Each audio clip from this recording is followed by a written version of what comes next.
ایران کے بادشاہ نے اپنے بیٹے کو پڑھانے کے لیے ایک استاد صاحب کا بندوبست کیا. استاد صاحب کو کہا کہ میرے بچے کو دین پڑھائیے، میں چاہتا ہوں کل اس نے عنان حکومت کو سنبھالنا ہے تو یہ دین سے آگاہ ہو جائے، اس کو کچھ سکھائیے، پڑھائیے. بہت نیک بزرگ بڑے درویش عالم پڑھانے لگے، اسباق مکمل ہو گئے، دین کے اسباق قرآن مجید پڑھایا، احادیث طیبہ کا درس دیا، اصول فقہ سے روشناس کرایا. جب بچے نے مکمل تعلیم حاصل کر لی اور آمین ہو گئی، دستار ہو گئی، فارغ ہو گئے، تو پھر ایک دن استاد صاحب نے کہا بیٹے کل تم نے ضرور آنا ہے، کچھ بات کرنی ہے.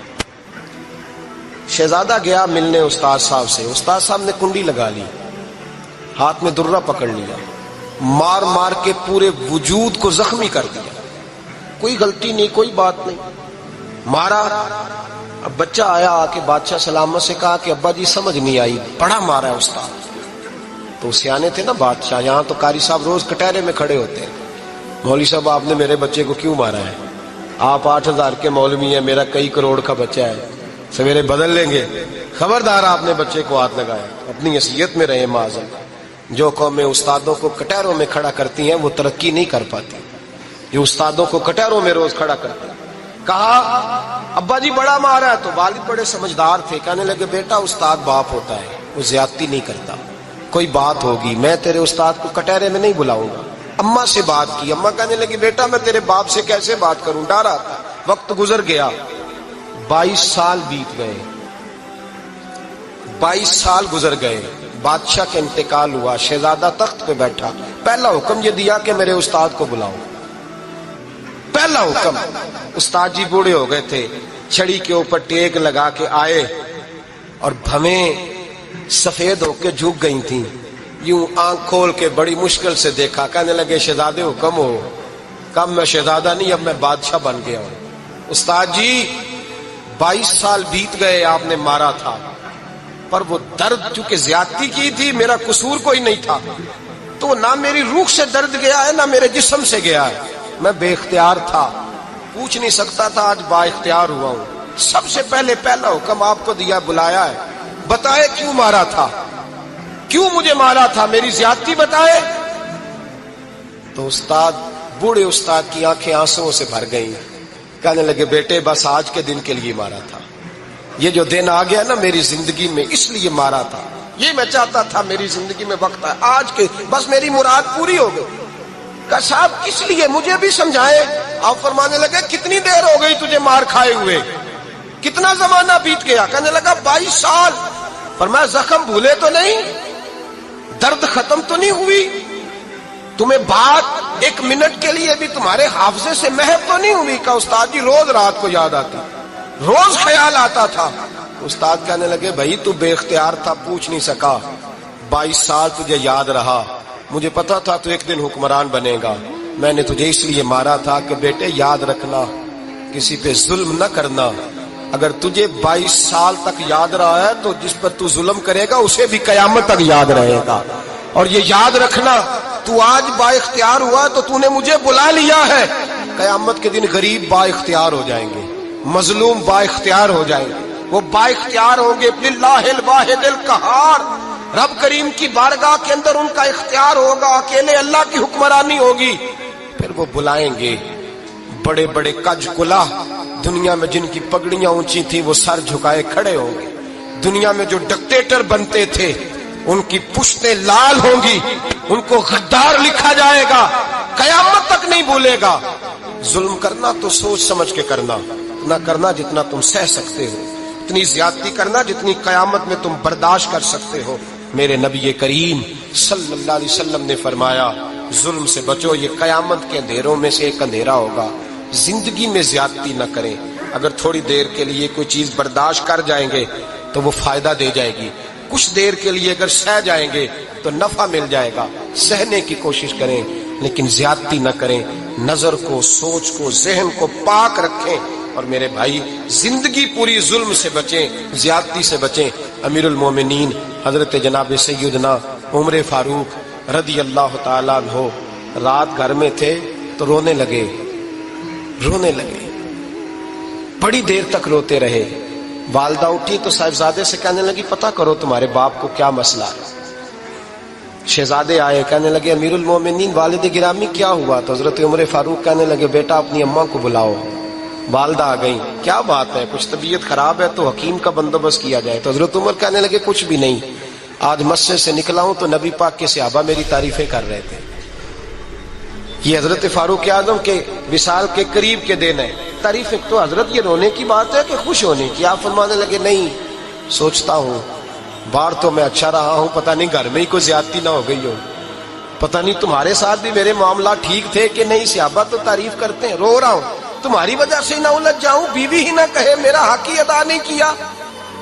یہ لفظ کہتے کہتے پہاڑ ہے یہ شخص، کیسر و کسرا کانپتے ہیں۔ حضرت عمر رو پڑے، بی بی سے کہنے لگے مجھے اللہ کی رضا کے لیے معاف نہیں کر دیتی؟ میرے اوپر بوجھ تھا امت کا، میں ساری رات مدینے کی گلیوں میں پھرتا تھا، دن سارا مسجد میں گزرتا تھا، میں تجھے وقت نہیں دے پایا، معاف نہیں کر دیتی؟ تو زوجہ کہنے لگی نہیں عمر، میں نے بھی زندگی میں اپنا کوئی سکھ چین نہیں دیکھا، کوئی چاؤ پورا نہیں کیا، میں کیسے معاف کر دوں؟ میں نہیں معاف کرتی۔ حضرت عمر زمین پہ بیٹھ گئے، رونے لگے، کہنے لگے چل معاف کر دے۔ کہنے لگی ایک وعدہ کرو، قیامت کے دن رب کریم کی بارگاہ میں میری سفارش کرو گے؟ اللہ کی بارگاہ میں عرض کرو گے کہ اللہ اچھی تھی، مجھے کپڑے دھو کے دیتی تھی، روٹی پکا کے دیتی تھی، میری عزت کی محافظ تھی؟ جناب عمر کہنے لگے تیرے ساتھ وعدہ ہے، رب اپنے فضل سے عمر کو جنت دے گا تو عمر تجھے جنت میں ساتھ لے کر کے جائے گا، تیرے ساتھ وعدہ ہے۔ یہ بھائی جن کے دلوں میں احساس تھا کہ ہم سے کوئی زیادتی نہ ہو جائے کسی جگہ، وہ تو یہاں تک معاملہ کرتے تھے، یہاں تک ان کا خیال رہتا تھا۔ عزیزو، ایک تو نظر میں حیا پیدا کریں، والدین کی بہت بڑی ذمہ داری ہے۔ لاکھوں بچے مرضی کی شادیاں کر رہے ہیں، ہزاروں گھر اجڑ رہے ہیں، یہ وہ والا زہر ہے جو ہر گھر میں تیزی سے پھیلتا چلا جا رہا ہے۔ پہلے ہم کہتے تھے کہ بچہ باہر نہ نکلے، اب کہتے ہیں اللہ کہیں موبائل لے کے تنہا نہ بیٹھ جائے، کہیں تنہا نہ بیٹھ جائے، کیا بنے گا اس کا اگر یہ گندگی اور یہ ایسا نشہ ہے جو اجاڑ کے رکھ دیتا ہے انسان کی توانائیوں کو۔ ایک تو ذہن کو، طبیعت کو پاک رکھیں، دوسرا زیادتی کبھی نہ کریں۔ یہ دو سبق اگر امت کو یاد ہو جائیں تو پھر معاشرہ بڑی تیزی سے اصلاح پذیر ہوگا۔ نہ دیکھو دنیا کیا کہتی ہے، یہ دیکھا کرو رسول اللہ کیا کہتے ہیں۔ نبی پاک چھوڑ دو ساری دنیا کے دھوکے، سارے فیشن، ساری رسومات، ساری تہمات چھوڑ دو۔ نبی پاک کی غلامی عزت ہے، حضور کی غلامی۔ یار بندہ بالکل بے عمل ہو نا، بالکل، تو میری طرح داڑھی رکھ کے پگڑی باندھ کے بس میں بھی چڑھ جائے تو کئی لوگ سیٹیں خالی کر دیتے ہیں، کہتے ہیں بزرگوں یہاں آ جائیں، حضرت جی یہاں آ جائیں، تو پھر عزت کس چیز کی ہوئی؟ سنت مصطفیٰ کی ہوئی نا، پھر عزت نبی پاک کی سنت کی ہوئی نا، وقار کی ہوئی نا۔ ایک صاحب، ایک بچے نے داڑھی رکھ لی تو مجھے آ کے کہنے لگے حضرت جی لوگ بڑے بڑے لقب دینے لگے ہیں۔ میں نے کہا کیا؟ کوئی کہتا ہے حضرت صاحب، کوئی کہتا ہے قاری صاحب، کوئی کہتا ہے حافظ صاحب، کوئی کہتا ہے علامہ صاحب۔ تو میں نے کہا تیری موج نہیں بن گئی؟ 4 سالوں میں حفظ ہوتا ہے، تجھے مفت کا لقب مل گیا ہے، عرصے نظامی 8 سال میں ہوتا ہے، مفت کا علامہ بن گیا ہے، تجھے وقار نہیں دے دیا اللہ تعالیٰ نے؟ عزت، میرے اعلیٰ حضرت فرماتے ہیں عزت صاحب طبقات کہتے ہیں۔ میرے مصطفیٰ کریم سید عالم صلی اللہ علیہ وسلم کے وصال ظاہری کے ایام قریب آئے تو حضور نے سرخ پٹی باندھی، تیز بخار ہے نبی کریم کو، 2 صحابہ سہارا دے کے مسجد میں لائے، نبی پاک علیہ السلام کو بظاہر سہارا دے کے لایا گیا۔ کریم رسول نے لوگوں کو جمع کیا، حضور آج کیا ہونے والا ہے، آج کیا کہا جائے گا، آج کس لیے میٹنگ بلائی ہے؟ نبی کریم کے کل صحابہ جب مسجد میں جمع ہوئے تو کھچا کھچ مسجد بھری ہے۔ وصال ظاہری سے چند یوم پہلے کی بات، نبی پاک نے فرمایا آج تمہیں کوئی جہاد کی ترغیب نہیں دینی، آج کوئی نیا پیغام نہیں دینا، آج تمہیں بتانا ہے کہ رب نے اپنے بندے کو اختیار دیا ہے، چاہے تو دنیا میں رہے، چاہے تو اس کی بارگاہ میں حاضر ہو جائے۔ اس عبد نے بارگاہ ربوبیت کی طرف لوٹنے کا ارادہ کر لیا ہے۔ حضرت صدیق اکبر رونے لگے تو صحابہ نے کہا تمہیں کیا ہوا؟ کہنے لگے سمجھ نہیں رہے، کسی کی بات نہیں کر رہے، نبی پاک تو اپنی بات فرما رہے ہیں، اس نے جانے کا ارادہ کر لیا۔ سنیے میرے بھائی، محبوب پاک نے فرمایا بھائی کسی شخص کو میری طرف سے کوئی تکلیف پہنچی ہو تو بدلہ لے سکتا ہے، بدلہ لے سکتا ہے، کسی کو تکلیف پہنچی ہو۔ صحابہ پھوٹ کے رونے لگے، محبوبہ کرم ہی کرم ہوا ہے،